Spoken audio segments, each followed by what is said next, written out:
What's going on, guys? So it's been a little bit since I put a video out, and I wanted to kind of catch things up and show you what I'm working on.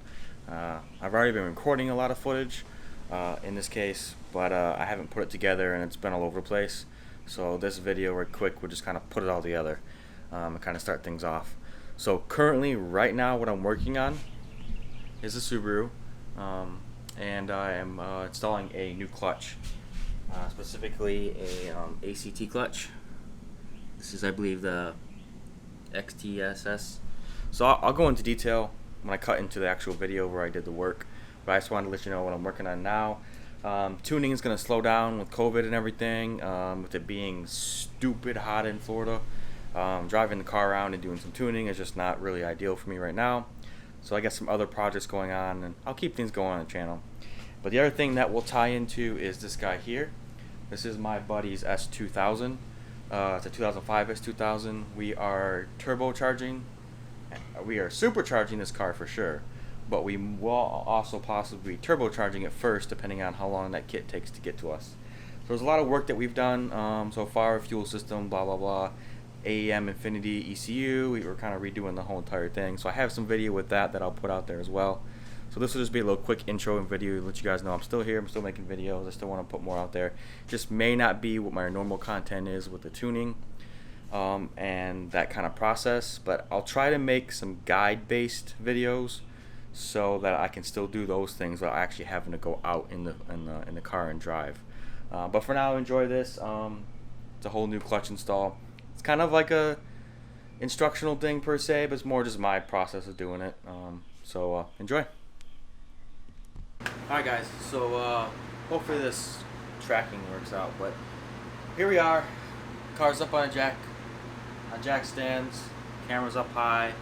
I'm going to be hands off on the camera a little bit this time. This is kind of going to be a walkthrough, or maybe just a how-to guide, but a quick version of it. There's a kind of a reason why we're doing this part. As you probably saw in the description, I blew the clutch up, or in this case, I wore the clutch out. I burnt it. I knew it was having some issues. I knew it was kind of ending its life. I've had about 30,000 miles on this clutch, but it's 30,000 miles of aggressive abuse. Not launching or dragging the car, but this car only sees hard driving. So it's been abused and used.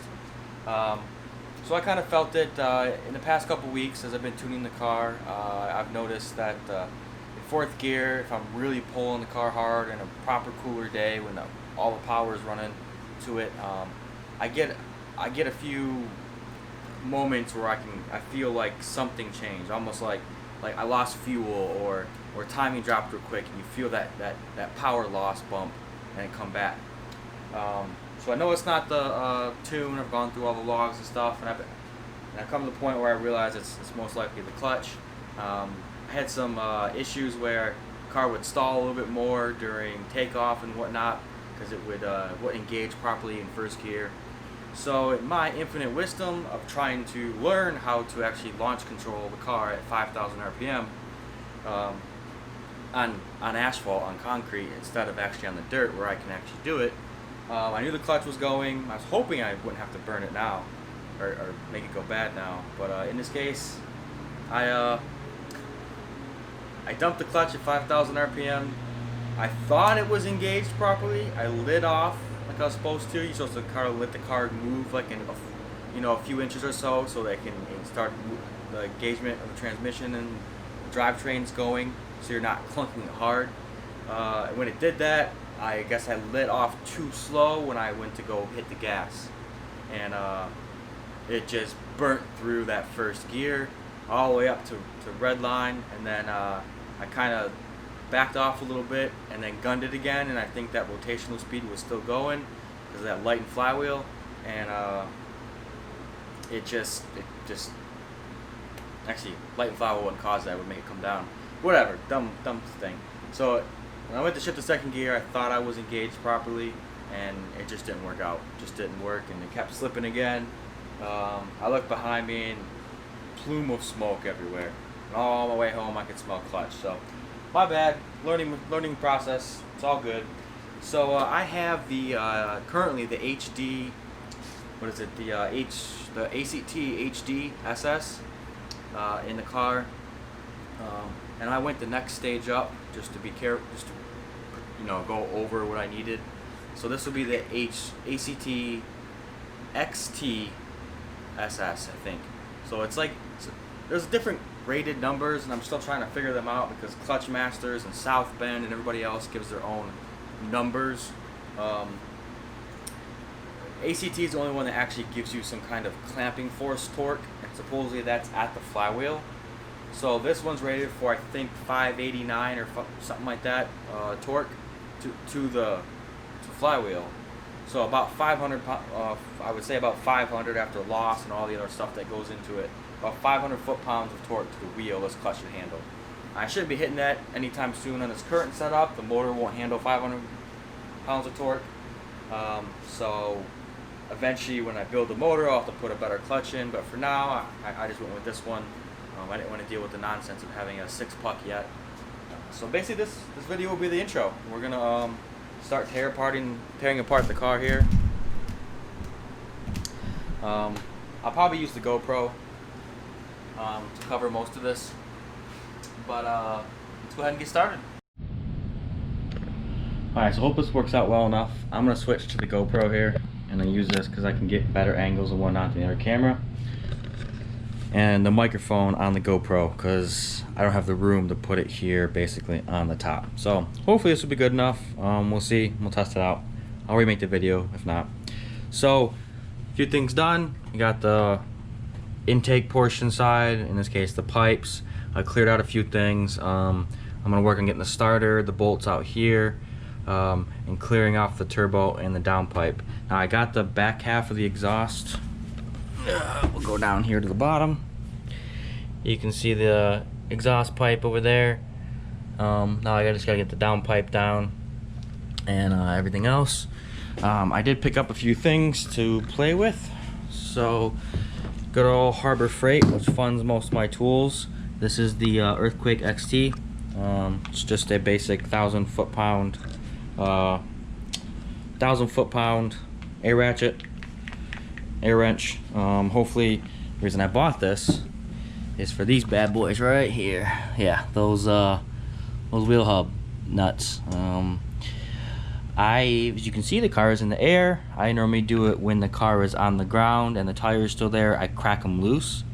But the problem is on my Koenig wheels, that cap there is actually kind of glued on, and even if I took the cap off on the other end, it's about as small as a screwdriver head, so something like this. It's a really small hole, so I wouldn't be able to fit the big old 32mm socket on there. So we're gonna try the air ratchet. If not, we're gonna go old school and I'll just use a breaker bar. So for now, we're gonna finish doing the interior, and then we're gonna jump down the transmission side. Oh, and you probably can't see it, but that box right, let's see, there. Sorry, this guy right there, that is the transmission jack. So I got one of those bad boys too. So I'll catch you guys back up when I get more done.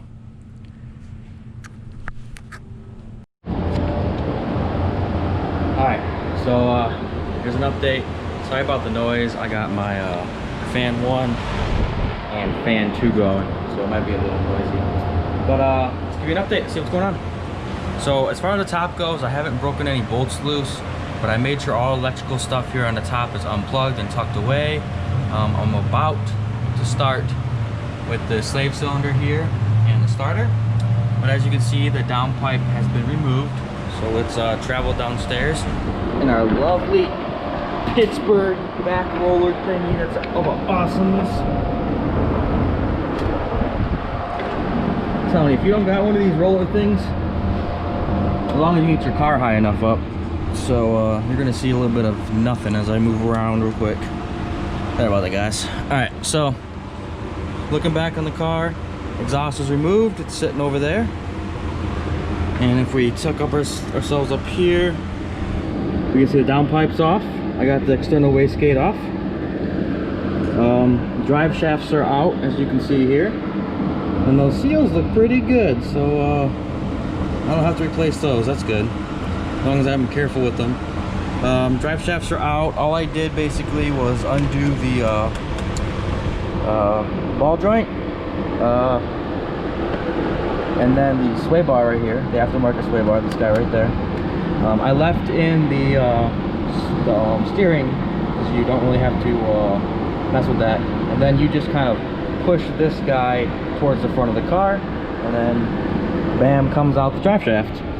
So next thing is to do is to start with these bolts here and here, and work all the way around. Now this guy, I'm not sure, that looks like a bolt belongs there. I'm not sure what that hole is. I'm a little confused. Maybe the previous owner didn't put that in, or the shop that did my clutch when they did the engine, when I had the warranty issue. Maybe they forgot that. That's not cool if they forgot a bolt. I forgot. I haven't actually done this transmission yet. So yeah, we got more bolts here. We got the starter out.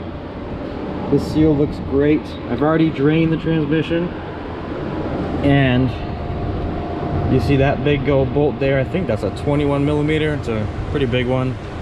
And then you see the other bolt there. You just drain those two. The stuff comes out really fast, so make sure you have something there to catch it. All my plugs up there are unplugged, so we are good to go to start on this. So I'll get back when I have more to come. Alright guys, this is day 2 for me. Again, sorry for the noise. I'll try and clear this up in post-production. But so this is day 2. I'll go over what I've done so far. Nothing too crazy, but I hope to get the transmission drop today before I'm done. So let me show you.